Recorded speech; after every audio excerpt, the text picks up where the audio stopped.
evening, everyone. Thank you so much for coming out tonight. Welcome to Darien Library. This is the second installment in our Spring 2012 Meet the Author series. I'd also like to briefly mention that programs at Darien Library are made possible by our annual Friends of the Library campaign. So thank you for your continued support to make programs like these and our collections available to the community. Tonight's guest is a fearless leader in a revolution that many of us may not have been aware of until recently. That revolution is called the Quiet Revolution, although despite the name, I would argue that it's very far from quiet. Her book, which is subtitled The Power of Introverts in a World That Can't Stop Talking, has sparked a cultural shift in the way that we view a personality type that makes up 1/3 to half of the world's population. Some historical leaders that are made up of this group include Eleanor Roosevelt, Rosa Parks, and even Gandhi.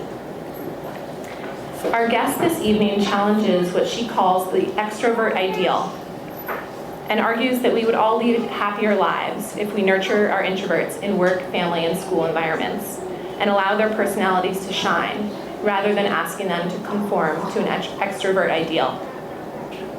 Her book, Quiet, is a call to arms for embracing and appreciating the lifeblood of solitude.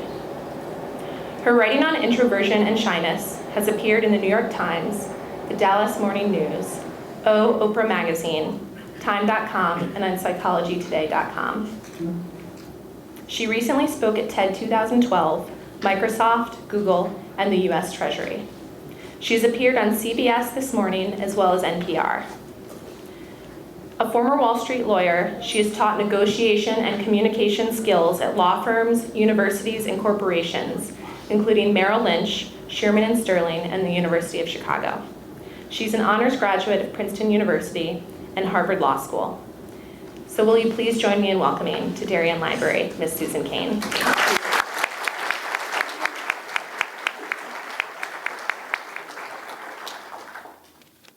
So Susan, the first question that I would like to ask you is, for the purpose of writing this book, how did you define an extrovert versus an introvert? Oh, yeah. Thank you, Erin. That's actually a great question because one of the first things that I found... Can you all hear me? Okay. One of the first things that I found when I embarked on this project was that there truly are as many definitions of these terms as there are personality psychologists. And like, they all spend their time arguing over which definition is correct. But the one that I would say almost all psychologists can agree on, and that I think is probably most important for understanding ourselves, is this question of how we respond to stimulation. And what it really is that introverts feel most alive and most switched on and most energized when they are in environments that are a little bit less stimulating, by which I don't mean less interesting. I just mean kind of quieter and lower key. And extroverts really crave and need more stimulation coming at them to feel at their most alive. And it's really important to understand it in this way because we tend in our culture to think of introversion as being about being somehow asocial or antisocial. And it's really not that. It's just being differently social. You know, it's that you want to socialize in quiet ways. So you'd rather be sitting with your family at home, or you'd rather be spending time with your closest friends as opposed to kind of be going out and meeting new people, which is a very stimulating thing to do. Mm-hmm. And then the other thing to understand about it is this thing about stimulation, and this goes to the level of our nervous systems. Like literally, introverts' nervous systems are more reactive to stuff coming at them. So this is true for things like noise also. There's this one fascinating experiment by the psychologist Russell Cain, and he had introverts and extroverts do math problems with varying levels of background noise. And he found that the introverts did best when the background noise was lowest. And the introverts did. And the extroverts did best when the background noise was higher. And I'm seeing you all nodding your heads, and I know why. It's because that's really a profound insight if you start thinking about, well, how do we design our society? How do we design our schools? How do we design our workplaces? Like, this tells us that having the one-size-fits-all environments, which in our culture usually means one-size-fits extroverts, it doesn't really work because it means that introverts are every day, going off to school, going off to their workplaces, and having to to cope in environments that are too stimulating for them. So they're out of their optimal level of stimulation. That means they're out of their optimum energy level. They're out of their optimum feeling good level. And how is that in anybody's interest? I mean, it's in all of our interest to create societal institutions that would allow people to pick and choose, to be in the quiet nooks and crannies if they want them, and to be out in the hubbub when they want that. And we all, some of us want one thing, some of us want, like even introverts sometimes want to be out and about, and extroverts sometimes want to come to the library. That's just how that is. So variation is good. That's what I'm calling for. Variation and balance.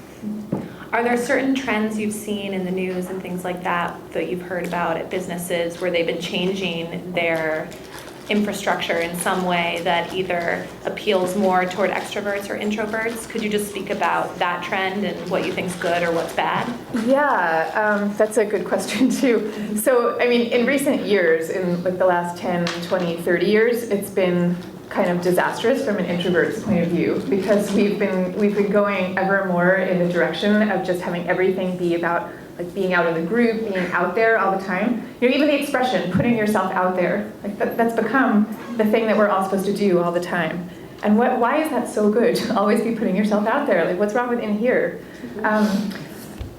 And you can see this, in our workplaces. It used to be that people tended to have private offices. That was sort of the default position.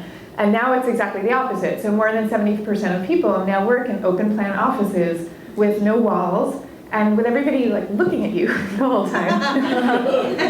I recently tried to work in one of these offices just a few weeks ago. I was visiting my publisher in London, and this trend is there too. So I was trying to get some work done at Penguin, where they have these open offices, and I felt like I couldn't concentrate at all. You're just listening to the click-clacking of everyone's typewriter keys all day long. And you have to spend energy just sort of arranging your face because everybody's looking at you. And when I'm working, I bet I'm like many people, I tend to kind of go like this when I'm working, and it looks like I'm really depressed. And it's often exactly the opposite. It's often that at those moments I'm really focused and really engaged. But when you're sitting in an open office, you can't look like this. Like, you're not allowed to do that. So that's one really bad trend. I'm going to tell you the good news in a minute, but first the bad news. So the other bad trend is in our schools, and I'm curious how many of you have been exposed to this, but nowadays our children, like they're subject to doing group work all day long.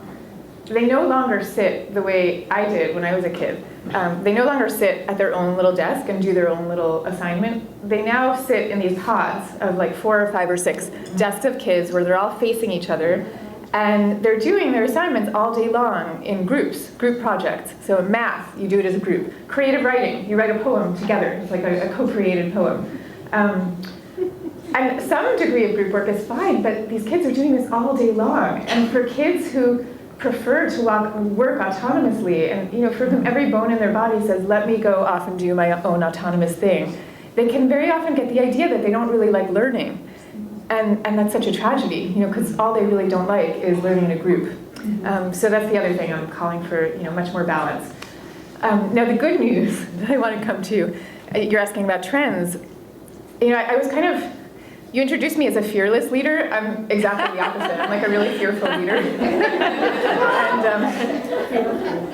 And one of the things that I was fearful about when I started writing the book and speaking about it, I was really fearful of what the reaction would be, because I'm delivering a pretty strong critique of our schools and of our workplaces.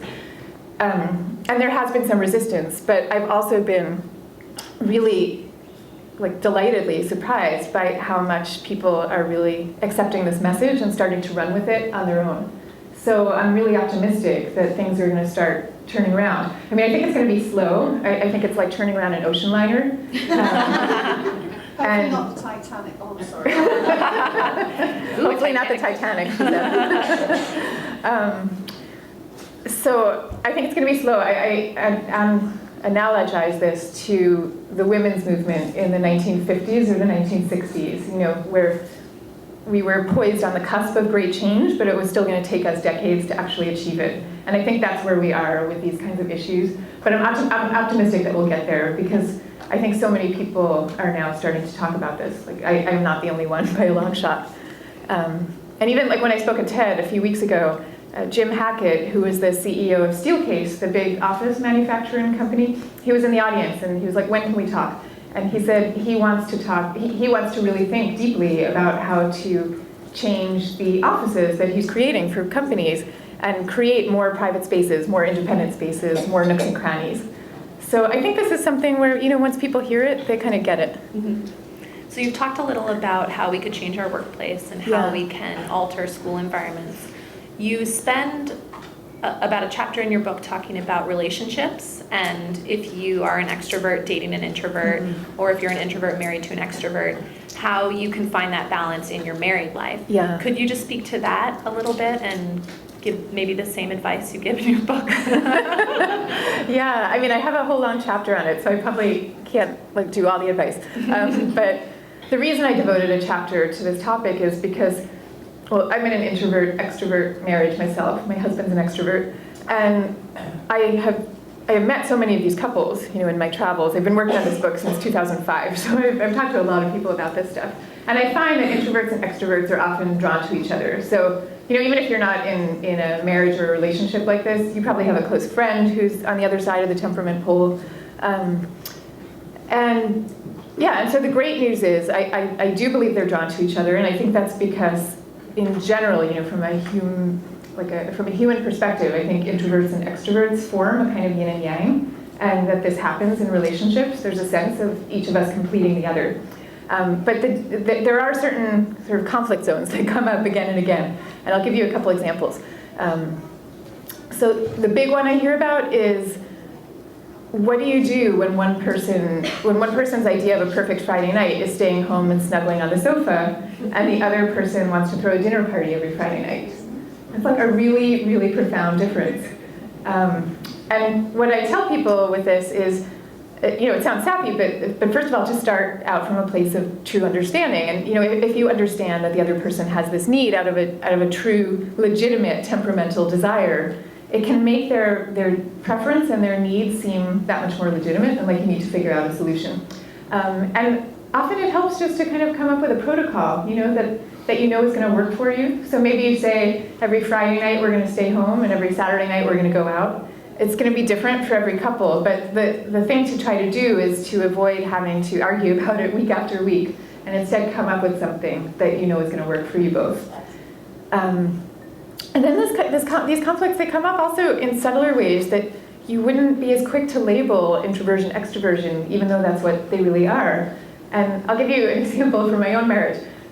My husband and I argue all the time over how loudly we should have the volume up in our car when we go on car trips.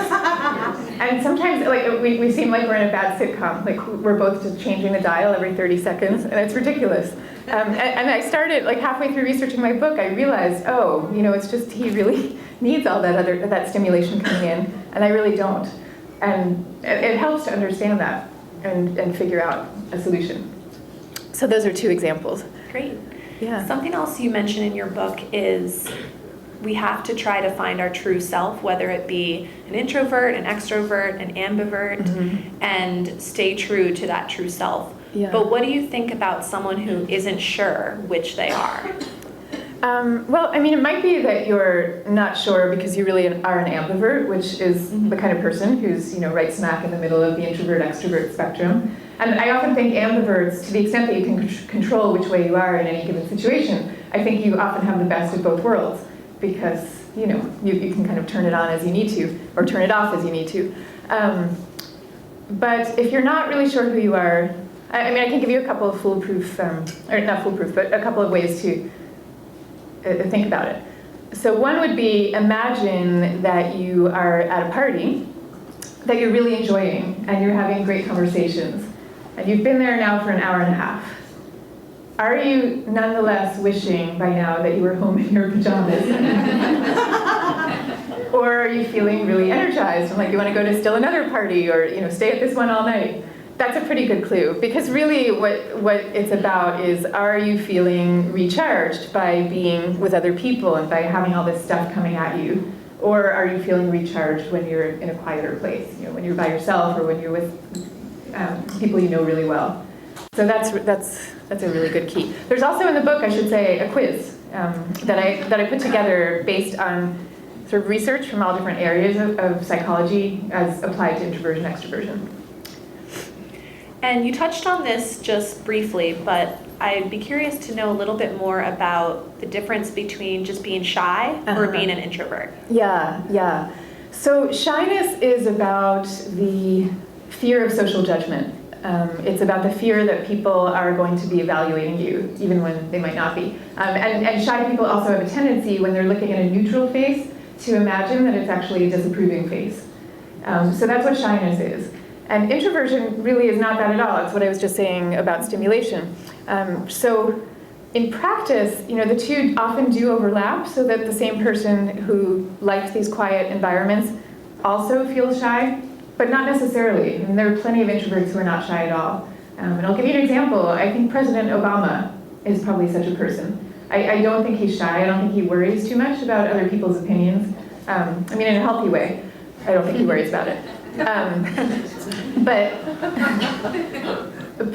I do think he's quite introverted, and it's actually remarkable. If you read the first few pages of his first memoir, Dreams from My Father, it's kind of amazing. He basically opens the book by describing an apartment that he lived in as a young man, and how there was an old man living in the floors above him, and this old man was this very solitary figure who never spoke to anybody. And and he tells the story of how he, the young Obama, developed this sort of tacit relationship with the older guy, where they never actually spoke to each other, but Obama would carry this older man's groceries up for him every day. And the whole point of the story is about the kind of kinship that he feels with this solitary figure. And he even says explicitly, I feel safest in my solitude, which is remarkable, really, for a future president of the United States. But I also think that it's related to some of the qualities that have helped him ascend in the first place. The kind of really deeply thought cerebral speeches that he's capable of giving when he really wants to pull it out. And by the way, I don't think that speech making is so natural to him exactly. I think the reason that we see him sort of speech making in grand ways when he really needs to is I think it probably doesn't, he has to kind of steel himself up to do it. And then he kind of goes back to his natural way. But when he does do it, you feel like it's very deeply thought. Well, at this point, I think that we probably all have a lot of questions for Susan, so I'd love to open it up to questions from the audience. Yes, sir. Oh, right. I'm Patrick Sikorsky. I have Hi. an intriguing subject. I have a question for you. Yeah. Are you an extrovert writing about an introvert world, or an introvert writing about an extrovert world? Oh, God. I am so much the latter. And that's coming Yeah. from type A road warrior. She Jack Long? No? Yeah, no, so the question, make sure everyone heard, the question is, am I an introvert writing about an extrovert world or an extrovert writing about an introvert world? Right. And the answer is I'm very, very, very much an introvert writing about an extrovert world. And, I'm living this tremendous irony now. I've been on book tour since January. And I have to tell you, for months beforehand, I was absolutely dreading it. And I'm not just an introvert, I'm a shy introvert. And I have had a lifelong horror of public speaking that I really have had to labor mightily to overcome.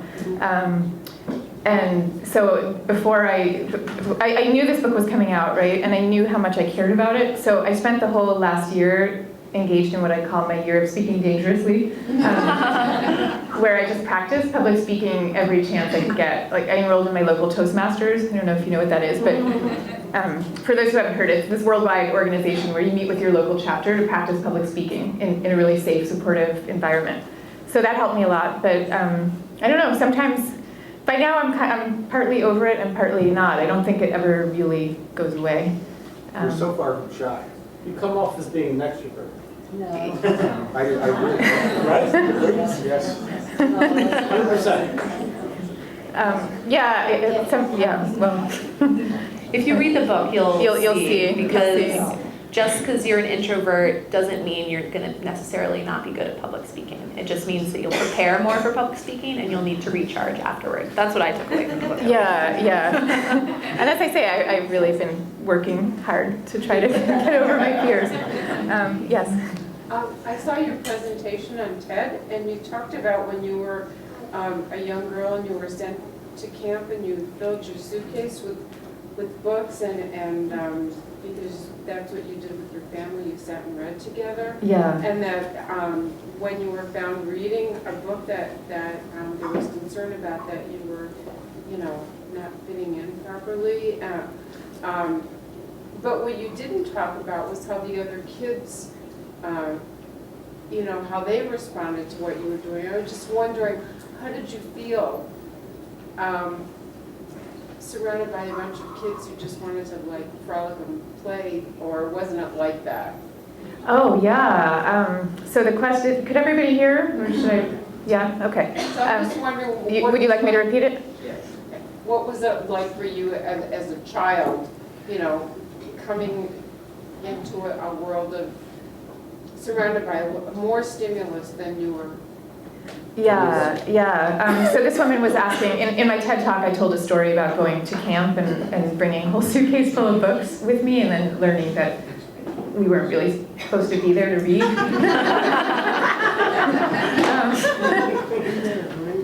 To read.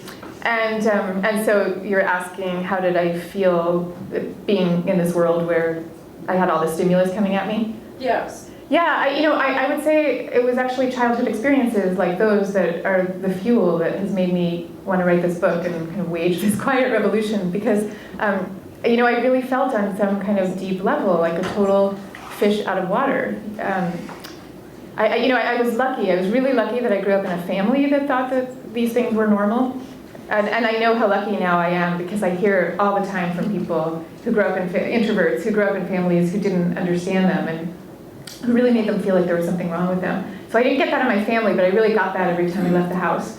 And I was kind of mystified always by the kinds of activities that children were supposed to be participating in with great fun. They were never fun to me. I don't know, like the sing-alongs in camp and those kinds of things. I just didn't get why they were supposed to be so fun. I wanted to go off and play jacks with one other kid. That was what I wanted to do, or do my own creative projects. So, yeah, and that message, I think, is driven home in a million different ways for children. And I hear a lot of stories, of children where teachers will say to them, well, you really shouldn't be so shy, or they're great students and they're great, wonderful people, but the main the main evaluation that they get on the report card when the parents come in for the parent-teacher meeting is, well, she should really be speaking up more. And I think that's a really narrow prism through which to see children, and it's something I felt on some deep level. Yeah. Has there been any research that you've come across on extroverts versus introverts and bullies versus victims? Oh. Any correlation? Yeah, that's interesting. I think that certain types of introverted children can be more susceptible to that. I mean, basically because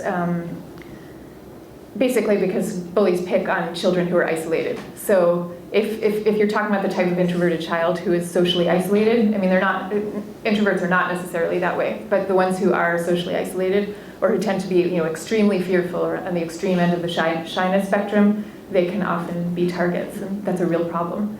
And it's another reason that we need to have more awareness in our schools of temperament issues. Yes? I think about the young people on social media, not speaking for myself, I'm older, but young people and Facebook and tweet and all that. Social media, how does it manifest itself when you're an introvert, when you're quiet? It's tyrannical. I think it could be tyrannical.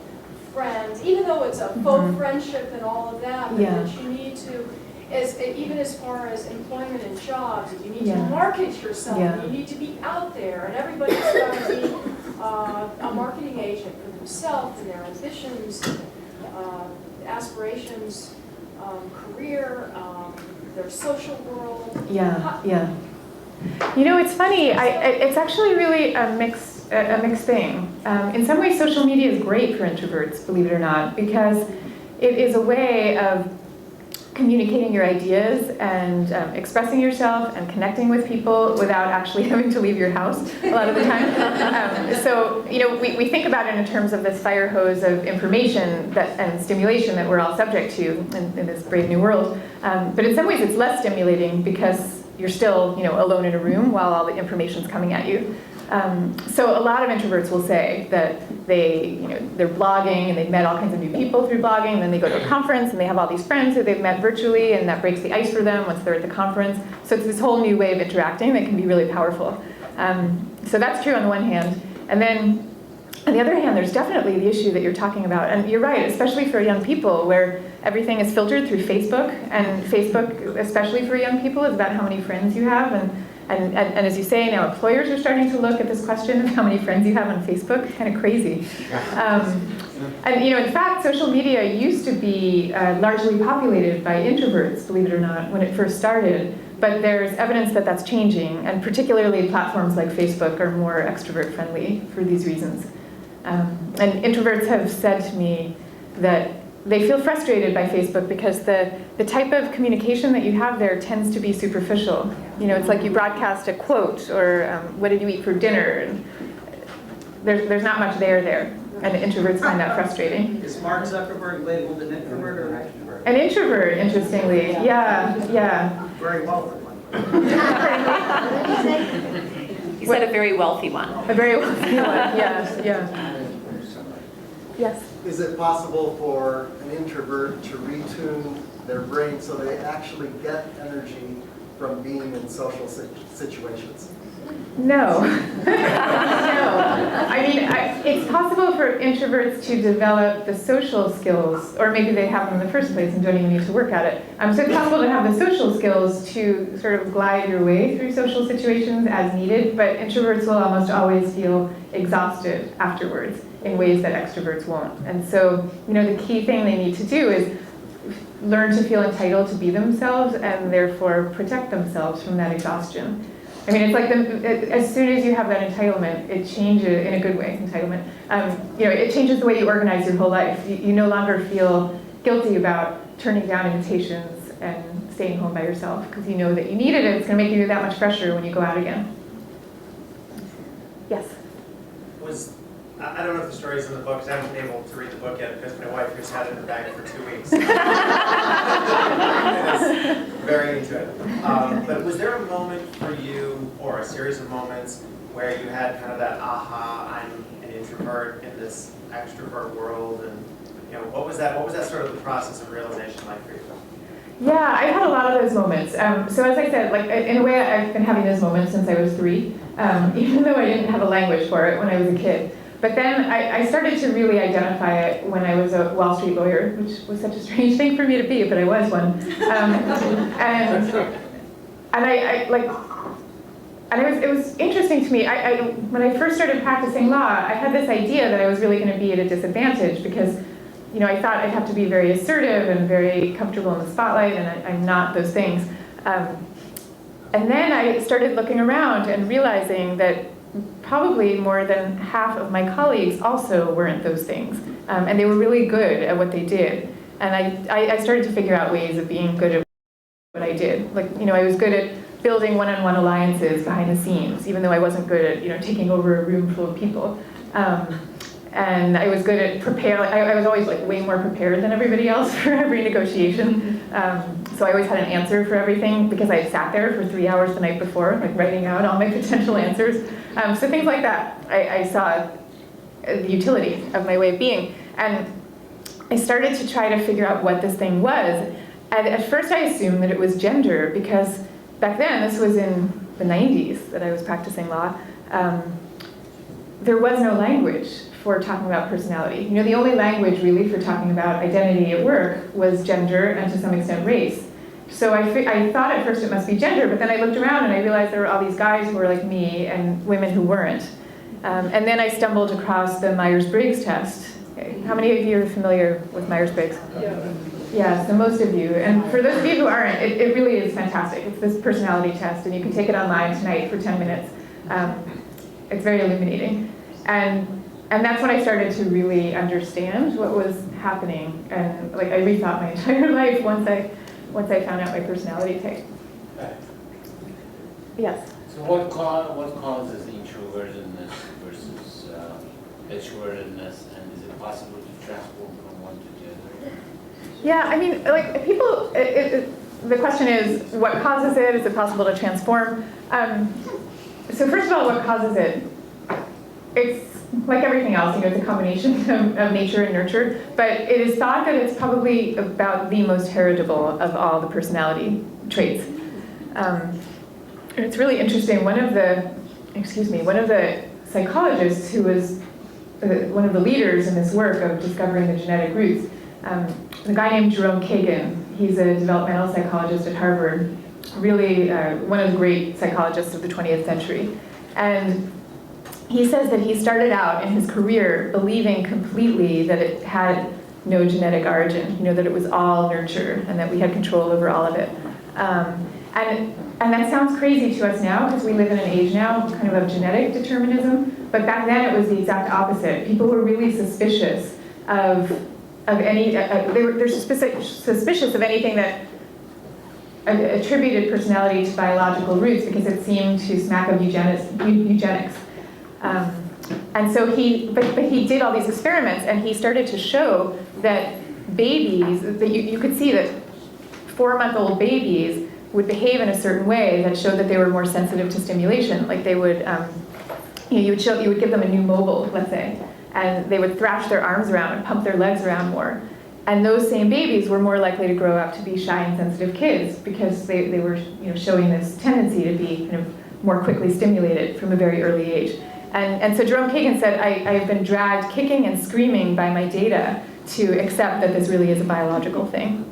And he said he used to argue with his mother about it. His mother was always convinced that babies were born the way they were, and he had to do his 20 years of scientific research to come around.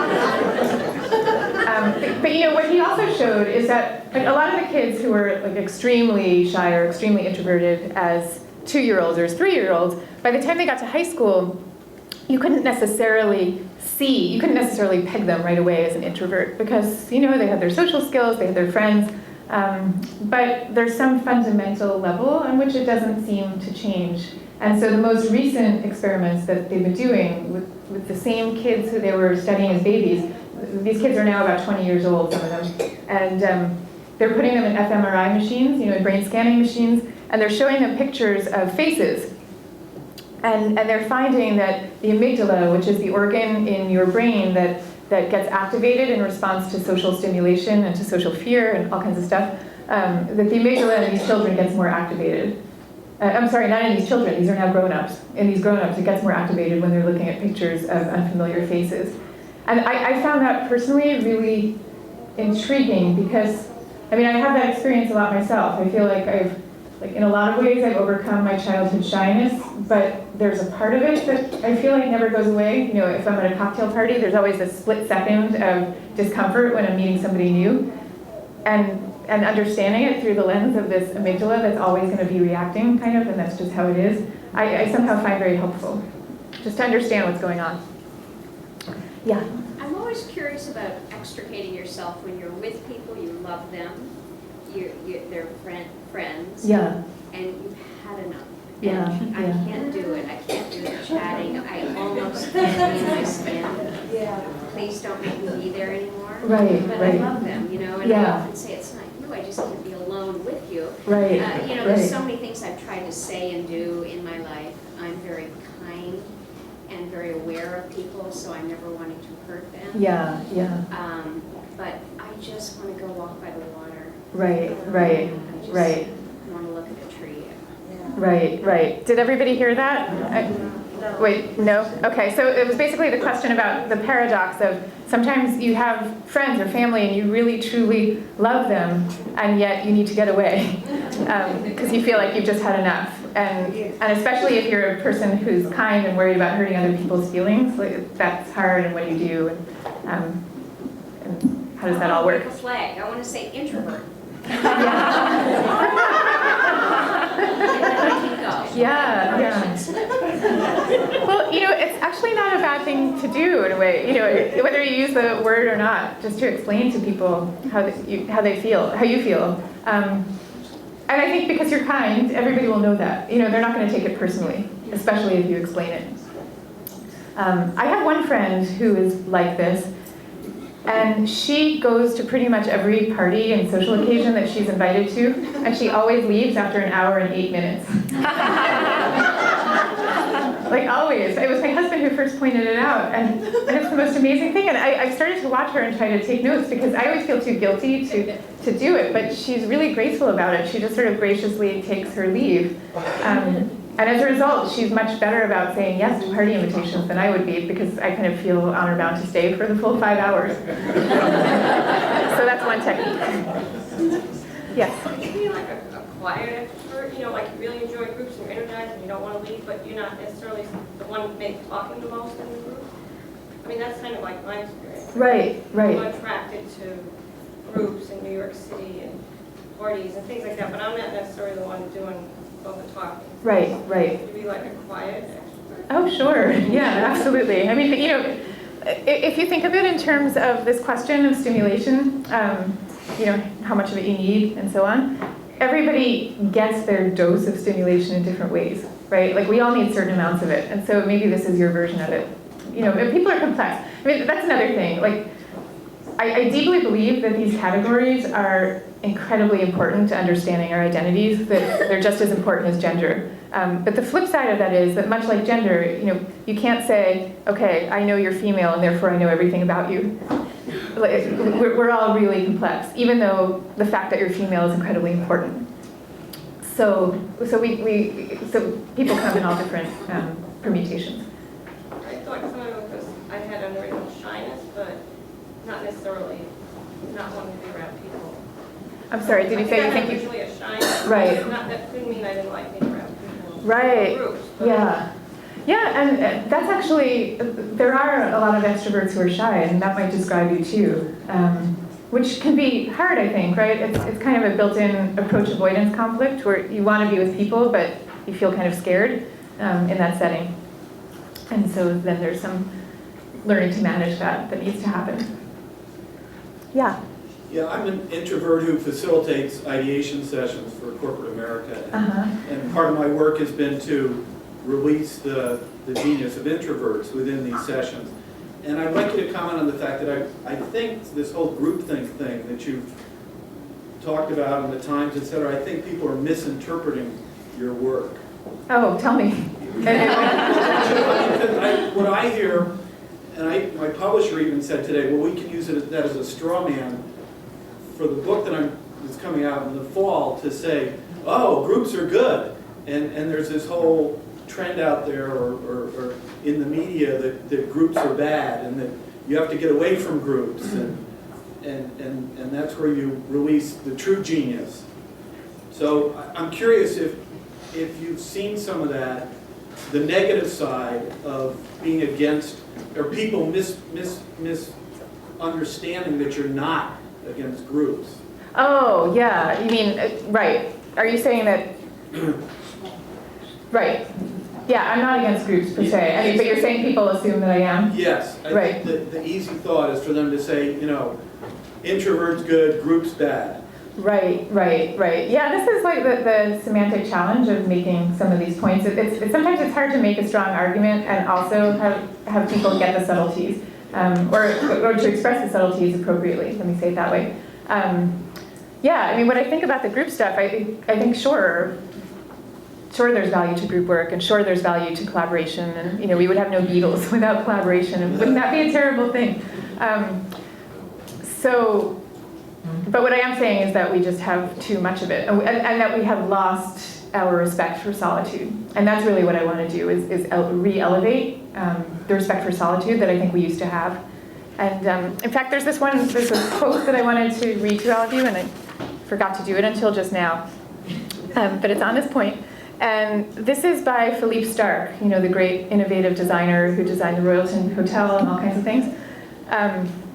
So he writes this about his creative process. He says, from the middle of June to the middle of September, I don't speak to anybody, and I do the entire year's work. I'm in my bedroom on my little table from 7 a.m. to 7 p.m. with only my music. I never read any magazines or watch TV, nor do I go to cocktail parties, dinners, or anything like that. I live alone mostly, in the middle of nowhere. The most important thing is that I'm outside of mainstream thinking, not repeating what everyone else is saying. I'm alone trying to find my own way of doing things. And yeah, thank you. To have the option to do that. Right. But this is what I want to say to people who are in charge of creative workers is, imagine that you had somebody working for your organization who is not named Philippe Stark, but who said this exact thing. You'd probably totally write that person off, right? In this current culture of everybody must be a team player. And I think that's what we're losing. We're losing the creative genius of the type of person who feels this way about their creative process. Now, I'm sure Philippe Stark does come, when he's done from June to September, I'm sure he does come and share his ideas with groups. And he has to find ways of advancing his ideas and exchanging his ideas. Otherwise, we would have no idea who he was, and we would not be staying the night in his hotels. But the solitary part of the process is deep and it's real. So that's what I think we need to resurrect. Yes, girl in the back. Can introverts become extroverts and extroverts become introverts? Well, each one can become a little bit more like the other. I mean, we're all we're all fluid people. I think there is a deep down essence to us that tends to stay more or less the same. But in terms of how we live our day-to-day lives, there's an incredibly wide range. I actually, in the book, I talk about it, and I call it the rubber band theory. I think that we're all like rubber bands a little bit, and so maybe you start out here, and like a rubber band, you can stretch, right? In this direction or that direction. But you can probably only stretch so much, and after a while, the rubber band just won't go on forever. And you'll spring back, exactly. So another example, I'm just giving you different walks of life. The former CEO of Campbell Soup, Douglas Conant, he just stepped down recently. He was this very beloved guy. And he has blogged in the Harvard Business Review about being shy and about being introverted and how he made it work for him. And he talked, I forget who it was we were talking about. It was with you. He would tell his employees that this is who he was because he didn't want them to mistake his behavior for aloofness. And he said that once he told them about who he was, it made them feel much more comfortable about sharing their own personalities with him. And another thing that he was really well known for doing is he would figure out who were the great performers in his company who weren't necessarily being heralded, and he would sit down and he would write them personal notes of appreciation. And during the 10 years that he was at Campbell Soup, he apparently wrote 30,000 of these letters. 30,000 of them, which if you think about it, no extrovert would do that because you have to sit down in your room, in your office and sit there and write them. So that's an example of an introvert using their own proclivities to do something positive. I think it's like that for many, many successful people. It's kind of a combination of figuring out how to use your own talents naturally, pushing yourself out of your comfort zone when you need to, but always being able to come back enough so that you're staying healthy and staying sane. We have time for 2 more questions. Okay. I'm going to let you choose. Sir. Have you found any differences in musical taste between introverts and extroverts? Oh, that is a good question. I don't have a good answer. I think there actually is research on this. Is there a difference in musical tastes between introverts and extroverts? I don't know. I saw something somewhere that was like extroverts like top 40 and introverts like classical, but I don't know. That seemed a little too reductive to me, so I don't want to stand by it. But it's a great question. Yes. Yes, hi. I mean, the title of your book is Quiet, and yet the world around us is increasingly noisy. Yeah. And I go in, sometimes when I'm shopping, and I have to go up to the clerk, so the manager, and say, I'm actually here, and I actually need to think. And in order to think, I need some quiet.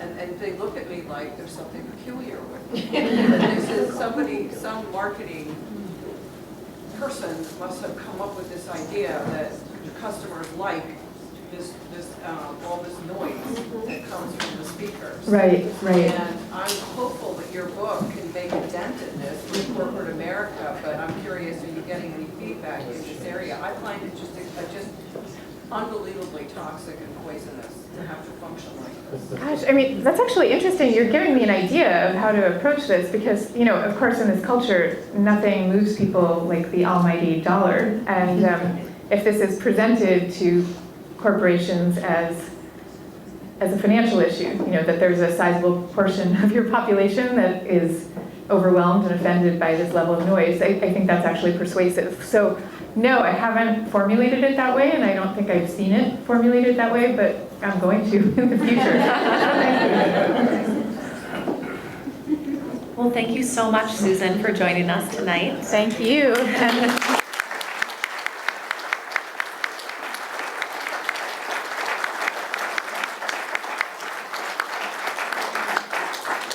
Thank you. I just wanted to say you're a really warm and lovely audience, so thank you so much for that. And I am sort of around online to the social media question. I have a blog. It's called thepowerofintroverts.com. And you can also find me on Twitter at Susan Cain. And so those are some good ways to stay connected. And I'm also actually exploring ideas of creating some kind of a social network that would be a different way of connecting online, like a deeper way, in a way that would provide for some anonymity and like that. So stay tuned with that, because I think that's probably to come. Great.